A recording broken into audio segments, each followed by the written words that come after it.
జగన్మోహన్ రెడ్డికి బాగా వినండి, బుద్ధి రావాలని ప్రార్థించండి. ఒకటి, ఆయన అసెంబ్లీకి వెళ్ళాలని. రెండు, ప్రజల కొరకు పోరాటం చేయాలని.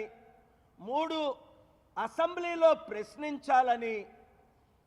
నాలుగు, ఆయన కొరకు అరెస్టులు చేస్తున్నది నేను ఖండిస్తుంటే, 9 నెలలుగా ఆయనకు మద్దతు ఇస్తుంటే, పోనీ 2 సంవత్సరాల క్రిందట అవినాష్ రెడ్డిని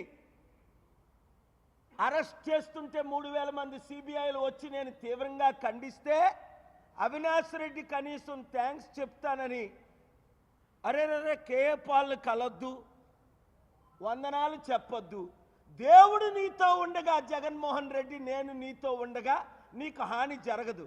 ఇప్పుడు నీకు దేవుడు వద్దా, నేనొద్దా, ప్రజలొద్దా, సత్యం వద్దా? ఎప్పుడు బుద్ధి వస్తుంది?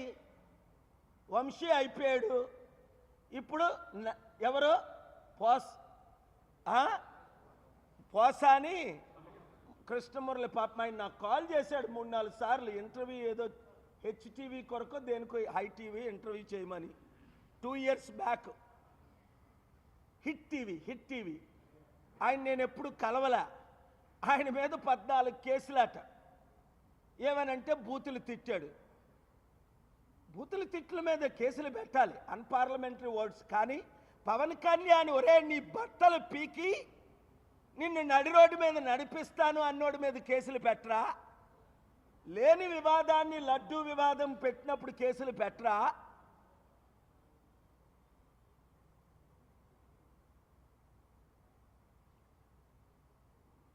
నేను సుప్రీంకోర్టులో ఈ రాజకీయ నాయకులు ఇస్తున్న వాగ్దానాలు, బడ్జెట్ లేకుంటే ఇస్తున్న వాగ్దానాలు, వాళ్ళ మీద కేసు పెట్టి చట్ట విరుద్ధంగా వీళ్ళు మోసం చేస్తున్నారు. It's cheating, it's lying. Section 109, 144 old సెక్షన్లు. ప్రజల్ని మోసం చేయడం, వాళ్ళు దోచుకోవడం. ఇప్పటికైనా జగన్మోహన్ రెడ్డి మారి, లేదు అంటే వంశీని అరెస్ట్ చేశారు, పోసాన్ని అరెస్ట్ చేశారు, నెక్స్ట్ నానిని అరెస్ట్ చేస్తారు, ఆ తర్వాత రెడ్ బుక్లో ఉంది రోజాని అరెస్ట్ చేస్తారు. ఈ రెడ్ బుక్ మొత్తం వాడితే చివరికి జగన్మోహన్ రెడ్డిని కూడా అరెస్ట్ చేసి లోపల పెడతారు. వినండి మాట. మార్చి 4, 2025లో నేను పలికిన మాటలు వినండి. 1 by 1 మీరు అరెస్ట్ అయ్యి కథం అయిపోతారా? కొంతమందిని ఎన్కౌంటర్ కూడా చేసి పడేస్తారు. ఇప్పటికే 36 మందిని